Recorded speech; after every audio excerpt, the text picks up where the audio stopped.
Good morning, listeners and viewers. It's welcome again after a short break to the channel on Universal Energies. You know, this program is giving people the tools so they can find out for themselves. There's a big world out there, and we know that people's faiths and beliefs are personal to them. But along the way, by sitting out in the garden and just getting close to spirit, we know that life does go on, life after life. So without a further ado, friends, my guest today is Joanne Yoeh. She's going to explain an awful lot to you as we go on, but as we start, it's a pleasure to meet you, Jo. Hello, Robert. Now, you're very interesting. I hope so. This lovely lady here is an animal communicator, and we're going to find all on about this lady. But first of all, let me say that after we've said it's a pleasure for you to come on, I'd just like you to say that what is an animal communicator? Okay, well, it's a term that somebody uses who have practiced what I would call the lost art of being able to listen to animals, and perhaps the word animal, or rather the term animal communication, is better explained if we call it interspecies communication, which is what it was originally known as, because it covers not just animals, it will cover insects and reptiles, all species, great and small. Humans, are part of the species as well. So what animal communication is, if I can talk about animal communication first, and then what an animal communicator does. Animal communication is the ability to connect with all species telepathically. So the most important thing about animal communication for me is the ability to listen and to understand and to learn from all species their perspective on life.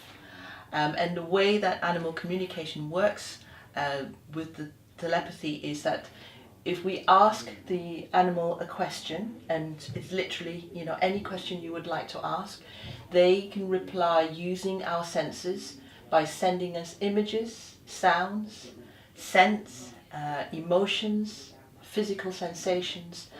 And therefore, an animal communicator, what we do is to be able to somehow translate that into human language and, to be as accurate as possible. Oh, brilliant. That you have a nice way of putting it over as well, and I'm sure the listeners and the viewers, when they see you, will understand and be enthralled to want more. So let me say, through our little chat we had before, I understand that you started off as a healer. Yes. So the jump from healing humans, shall we say, and the physical body to the animals through the telepathic link, which makes you a medium, if you like. Thank you. How did that come about? I'd like to say that I do feel it a privilege that I'm able to term myself as a healer. I don't take it for granted.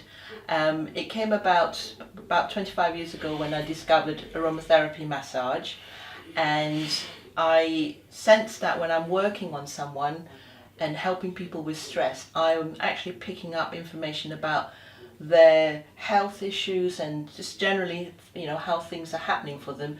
Not because I'm working on them on the physical level, but something else is going on. So that really kind of helped me to explore. I mean, I didn't believe it at first. I thought I was imagining things, but to cut a long story short, it kind of led me down a path of being more and more open to, spirituality, for a better term. But as it went on, I actually started to be more interested in what I call intuitive work. And I found a course with Denise Lin, and became a certified soul coaching oracle card reader. And I'm mentioning that because that was the pivotal point. By using these card readings, it really fine-tuned my abilities. And one of the card readings that I used to absolutely favour was the pet oracle card layout, which was to help people understand, their relationships with their animals. So I'm an animal lover myself, so I was naturally drawn to those card readings.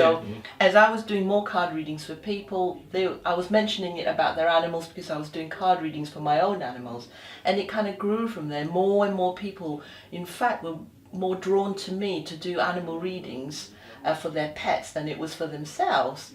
And it wasn't just with these cards that I was getting the information from. I started to be able to sense when people sent me photographs of their animals to do the card readings, that I was being able to almost like have a conversation with them. And so I decided to research into that a bit more, and came across, particularly in America, I mean, there's obviously quite, a lot of animal communication in England as well, but mainly in America, and just researched about their work, what did it mean, how does it work, and so that's kind of how my path fell from, people into animals. Do you cross over now? Do you cross over, go to healing people at all now? Yes, I still do. I have clients that I either don't want to let go of, or they don't want to let go. So it's looking at you, my dear, I quite understand. Thank you. So as you're going along here, and we learn all the time as we're going along, what do you think the future holds for you? Where would you like to go? How do you want to protect yourself more? Where I'd like to go is with this path with animal communication. That feels a very, very strong pull. So all the work I've done, we discover healing through many different mediums. Mine was massage, and then hypnotherapy, and soul coaching, oracle card reading. But with animals, there is something very different with the way it feels, whether it's just this phase of my life. So the future, I see that by giving animals a voice, and so there's lots of kind of segments to that, but right now the main healing element for this is through animals people heal.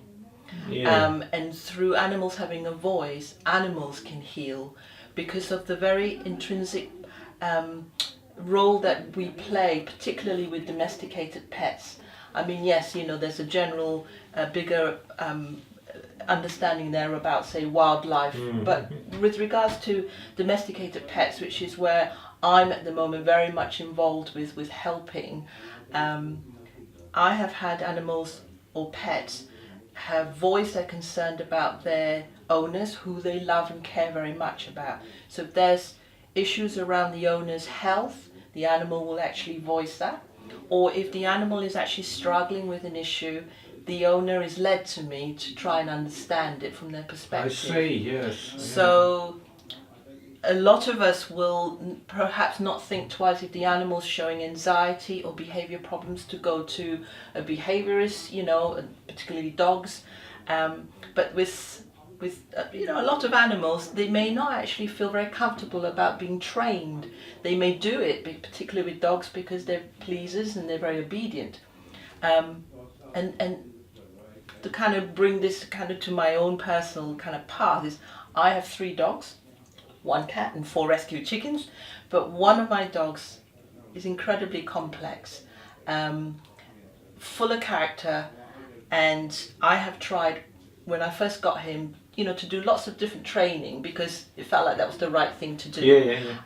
Did lots of fun things like agility as well. But he would only go so far, and then he would either struggle, and then there were certain aspects about him and his behaviour that didn't add up, and there were some signs of stresses and anxiety that I couldn't pinpoint. And a lot of the times I kept thinking, is it me? Am I not being a good owner? And then the relationship changes because you have this idea of how you want them to be, and they're not doing it. No. I understand. Yeah. So it was really because of myself owning a dog as an adult, that it kind of got me to thinking, why don't I ask him, what he wants? What would happen if I did? And because he is complex, it made me want to find out more. And through animal communication, I see life from his perspective. And I would say 100%. I'd be going, I didn't know that's how you felt. And when I really think about it, they have a right. They have a right to voice how they feel about having to adapt to our environment. Now, it doesn't necessarily mean I will go, oh yes, you can have everything the way you want it. But actually, because there's a conversation going, and that's what animal communication is, it's actually a conversation that you have. I listen, then they listen to me. We can actually reach some kind of compromise, or actually an understanding why certain things may not be how he would want it, and therefore we have some level of acceptance with certain things. So it's a very interesting relationship. The viewers, I know, will be thinking now that why don't you be called in when people do these horrendous things to animals? Yes. Why aren't you there first to communicate with the animal? Because we see some horrendous things in our media. Yes. We hear, if we're members of Facebook and the media, we can see them, and it's almost taken as though it's blasé today. It's a bit like the wars that are going on. We see so much of it that certain people get blasé and hardened to Yes. it. Yes. But the old cliche of the dumb animals don't fight back. And as you say, they are pleasers, especially dogs. Yes. We go back to the puppy stage, whereby if the bitch is gone, then we take over. We become that motherly bitch. But having said that, what influenced you in your life to become an animal communicator? The honest truth is, I fell into it. But I suppose what led me to this point is just this intrinsic belief that everybody has a right to, and every species has a right to voice how they feel, have an opinion, and have the right to be listened to. So that's really what's driven me, because in my own life, perhaps, at the very beginning of my life on planet Earth, I didn't have that opportunity of being listened to. And as my path kind of travelled, I met people who did, and what a difference that made. Yeah. I do understand exactly where you're coming from when you say that, and I'm sure that the viewers will understand that as well. And that's what keeps it interesting.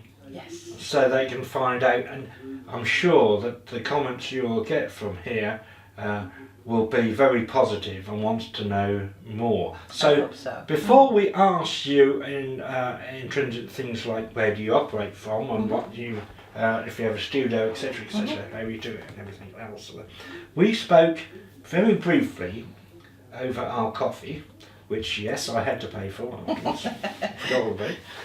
But having said that, about mind, body and spirits. Through communication to people, it may only be sort of 10, 20 people, you spread the word of understanding about not just animal communication, but you are a medium. You mediate between that animal and yourself. Absolutely. That's all it is. The same as we mediate between the two worlds, if you like. Yes. There is no difference on there. So, and we get it intuitively, and so do you, really, get it intuitively, so there's no difference there. So, by talking to people, you get that understanding out there. You mentioned oracle cards, okay, and that's fine, but a lot of the viewers are under the understanding that they're props anyway. Yes.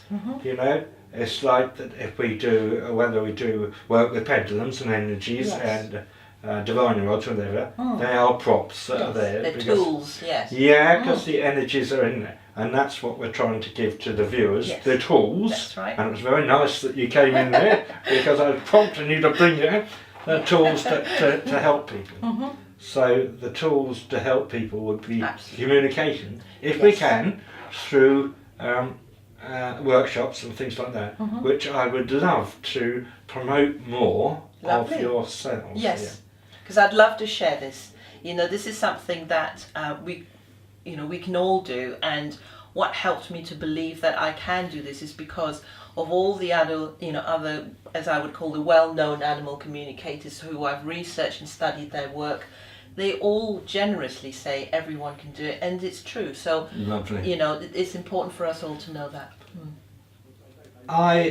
We have a centre that I love to hear people talk about different things, so we'll get together about that. Okay. Perhaps we can book you for next year. We're all booked up this year, but it's only once a month, so we only had 12 people for the year, but perhaps we can book you for next year and maybe do something in the centre as well as a one-off topic here. So, having said that, have you got a studio? Do you work from your house, or where can people get in contact with you from? Where do you operate from? Well, the point of contact is through my website or Facebook page. Literally, I work, as I call it, online or in person. I just want to kind of expand here that animal communication can work with the animal present, or actually just using photographs of animals. So there's no distance that I'm limited to, because telepathy works beyond the physical.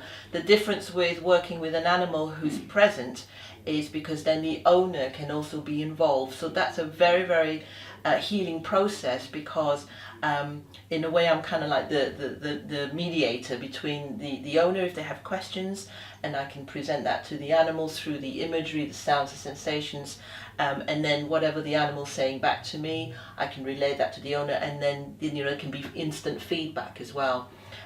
With the photographs, it means that even if they're living in America or Canada or Australia, they can send a photograph to me, and I sit with that photograph, and I work from home because I like to have my animals with me when I work as well, and I just sit and I have a conversation with them telepathically, and I either audio record it so that the owner have something that they can refer back to, or I provide it as a transcript. Right, okay. That's so they have feedback. They have feedback, yes. That's good. Yeah, that's good. We talk about telepathic link, but the viewers will know it simply as tuning in, if you like. Yes. The same sort of thing. But being a medium as you are, it's a case that how would you work it whereby you don't see the animal and you just have the picture here? Forgive me, but yes, I understand you tune in. Okay, but do you pick up the characteristics of that animal, or do you pick up the emotional attributes of the animal, or what do you pick up? The process, for the way I experience is, the photograph is purely, again, as a focus. So it's a bit like we spoke about earlier, that oracle cards are a tool. Yes, right. If I was somebody that could be just totally, not be affected by distractions, I could actually probably do this without a photograph. However, the use of a photograph is so that my human brain, as I call it, do understand that. would then make sure that I'm focused on the right animal. Right. Because imagine, somebody says I have a Labrador, black Labrador. I can imagine all sorts of black Labradors, and there's something about the eyes of an animal as well. So I sit, and it means my whole energy is focused on this animal whose photo's in front of me, and I just wait, and I ask. It's the intention that works incredibly. That's the most important thing. Absolutely. And my intention is to help. My intention is to understand, and my intention is to pass on information that the animal wants to relay to their owner. The owner will have some questions that they would like to ask.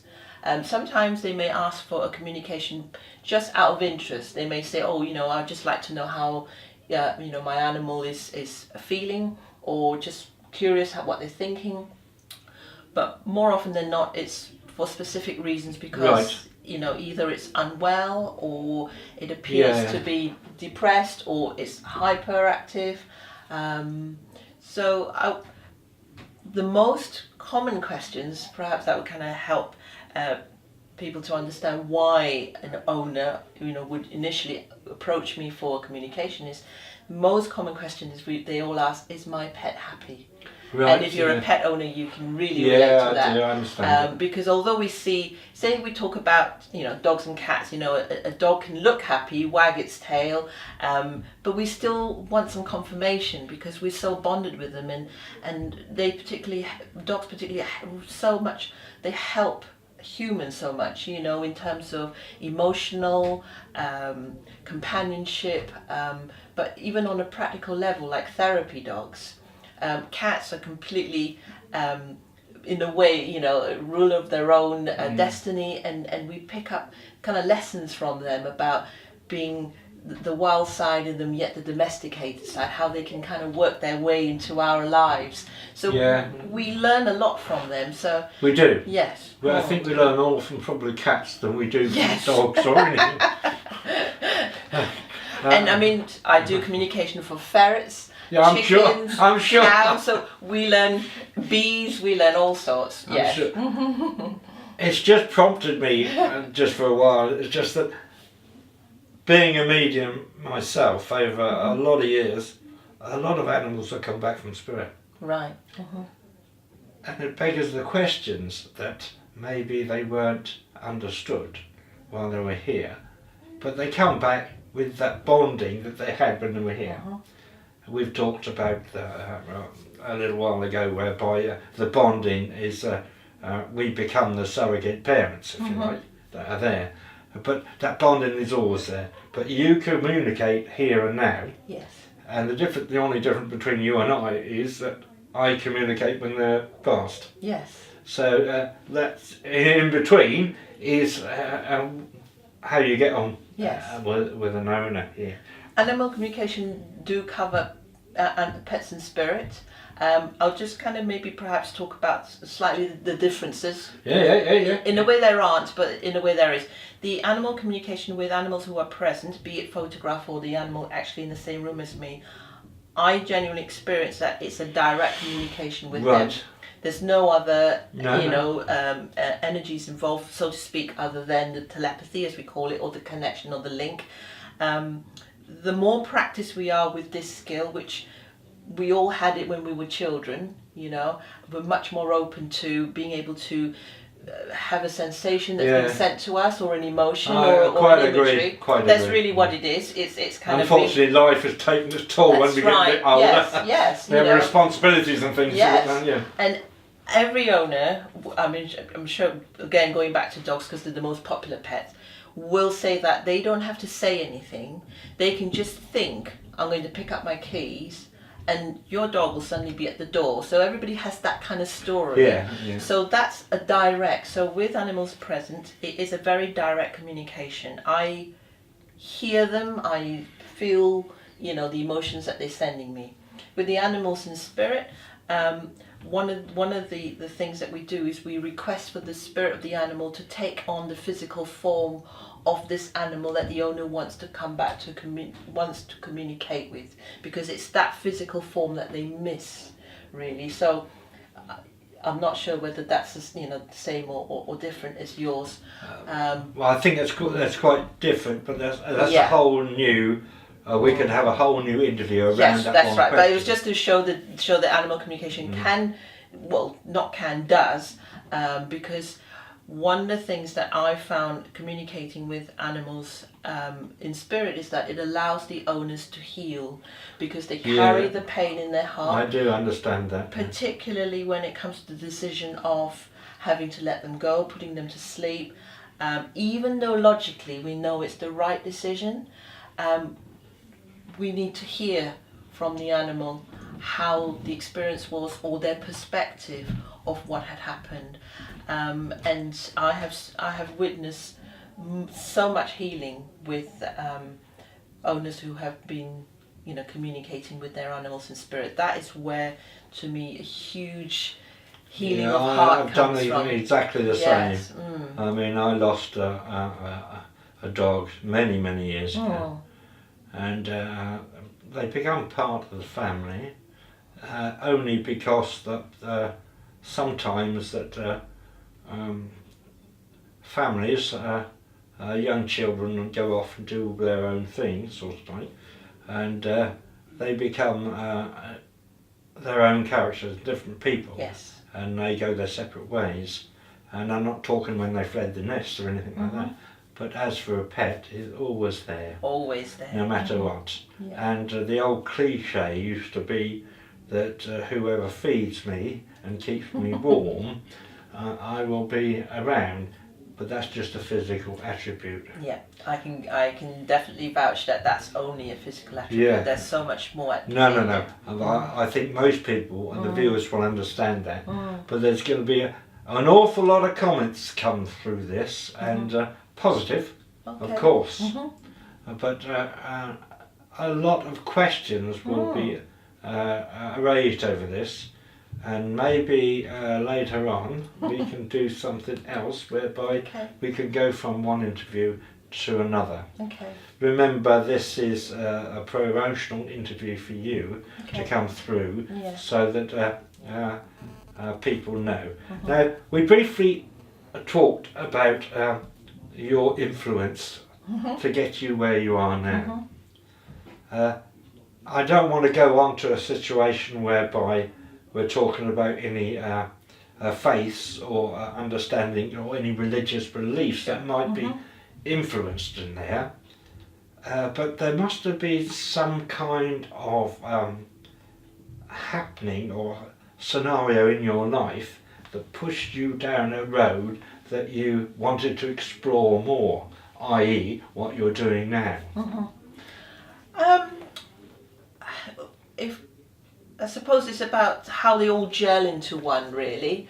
With the animal side, I do remember very clearly, and I still hold very dear in my heart, my dog when I was a child. How she was always there for me whenever I felt very lonely, whenever I felt upset, and I had such a bond with her.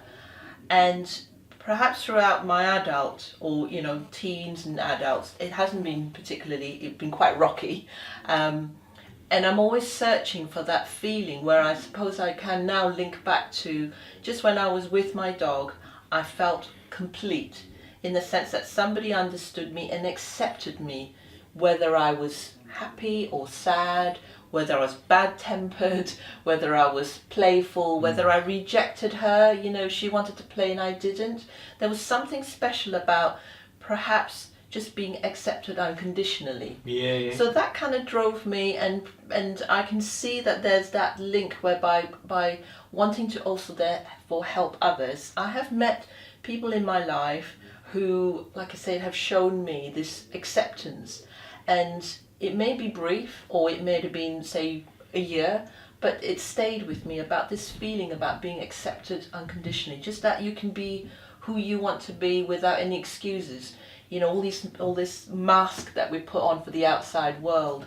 And so when I wanted to do the massage, it was really a way of trying to break out the stress that I was feeling. I didn't even identify it as a stress. I was working in an office, trying to climb the ambition ladder, but feeling that sense of discontent, that there's got to be something more. Why am I on this earth? There must be a reason why I'm on this physical earth. That was one of the questions I've always carried with me. I think that's one of the questions that healers and mediums ask themselves. In all the jobs I've done, be it office work or anything else, it always had to have a reason. I had to believe in it, and so that stays with me. So to try and kind of, I suppose, come back to your question is, what's led me to this path is learning about the importance of being your true self. And throughout my life where I've not been my true self, and that can last, like I say, a moment to 6 years when I was not my true self, I didn't feel right. Everything was like an obstacle. I didn't have contentment. You can earn lots of money but still not feel happy. And I suppose the pivotal point came when I got my dog, realised that I actually didn't want to be in an office. I'd rather be with my dog. And I took that step whereby, I quit full-time work and just decided to explore what could I do. And stumbled onto lots of things, Yes, I had my massage, the healing thing really kept me going. But it was like, where is it supposed to lead me? And now I feel that I've found the purpose. There may be other purposes, but it's about giving animals a voice, because I heal so much through learning from the animals. They reflect how I feel. When my animals are misbehaving, it's usually because I'm holding on to some negative energy. Negative being stressed, anxious, nervous, grumpy, and instead of them I go, why do you have to be, taking up my time today? Why do you have to be so slow during a walk when I'm in a hurry? It makes me stop and go, what are they telling me? And I want to be like species in a sense, but particularly in the wild, because they are so true to their nature. They're so instinctive. I don't know if that's answered the question. No, I think it's more than answered the question. And because I was intensively listening, I know that the viewers, I was looking at through their eyes. Yes. Whereby they will also be intensively listening to what is being said here. Okay.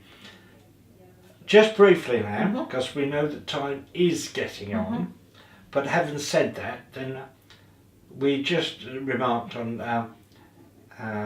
where you operate from. Can you elaborate on that? Whereby, would you go out to a client? You would? Yes, I would do. I have what I call different packages, just to kind of go back to the services that I offer. On my website, it will list different packages, as I call it. So if you live too far for me to either travel to or you to come to me, then you can send me a photograph and I do a audio recording of the communication. Home visits, as I call them, where I can travel to the animal's home and have the interaction with the owner as well. These are particularly obviously useful for, say, horses, or dogs, where the owner wants them in their home environment so they're not stressed to come to see me. So yes, I operate either from home, where it's a remote communication, or I do what I call a home visit so that the animal is present. That's lovely. What I was thinking on, and I haven't asked you this, and I didn't preempt you this in any way. Have you worked alongside the veterinary practice or involved with that at all? Not yet. My partner's daughter is actually a vet nurse, and so we have, in a way, real interest in animals, and she's very interested in what I do, and she's very helpful with me. Say, if an owner approaches me about an animal that's unwell, so it is not a replacement for veterinary care, absolutely not, but it does help with with an animal, particularly before a vet visit, because they can get very stressed, and also animals have would like a choice about their health care. They do express and they do describe their symptoms. So I don't have the terminology or the knowledge, and I'm very upfront about that. But how wonderful it would be if vets and I could team up. I think maybe in the future this might happen, and not just with you, but all people who have a link and can tune in to animals. I like to think that the communication on this earth is no different than the communication wherever else we go later on here. Okay, as we're going through this, I will just say, before we actually come to an end or anything like that, we'll just say that any information that Joe has will appear on the credits, i.e. websites and Facebook pages, etc., said. And I will persuade Joanne, don't you worry, to come to the centre. Thank you. So that she can speak and have maybe an hour to just communicate to our folks there. And you'll really enjoy it. It's packed every Friday night, that's there. So, are you local? Yes, I am. Woodbridge. You're local to Woodbridge. Well, that's good, because you're bang in the middle, Yes. really, so that you can go in different places. I mean, we have a lot of communication that comes from abroad on this channel, picked up there. So don't be a bit surprised if you don't get some inquiries Lovely. from abroad in there. Anybody who appears on here as my guest, I promote on there. We talked about mind, body and spirits and talking and Yes. workshops and things like Yes, that. I'd like to. We could do that and sort that out for maybe what's coming up in June. But pop down and see us at the Leisure Centre on Saturday I'd anyway. love to share how other people can do this. Yeah, and that'd be really good. I mean, so you can see how we operate and what goes on and everything else there. I do think that there are certain people that will be very interested in what you do. Okay.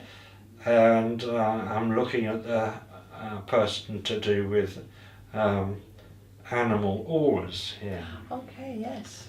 And that I'm not qualified to talk about it. I know the person is really nice, and if I can persuade them to come along, then perhaps you two can get together and you can see, Fabulous, because yes. I'm sure that would be a lot. I love networking. I love learning. There's always so much more. There'll to be a learn. lot that is there that you will be able to draw on. I'm sure that is there. But as for now, we're gonna sign off now because I'm getting rather hungry, and I'm sure Joanne is as well. So before we do, when we meet again, I sound like I've got a song coming on, isn't it? But when we meet again, that I have a lovely person who is a physical aura photographer. He's been on before, and it's just the second step for the interview. If you remember, right at the bottom of the page, he's one of the first or second interviews that we conducted right the way back in 2014. So anyway, as for now, I'll say thank you very much, Jack. It's been a pleasure. Thank you very much.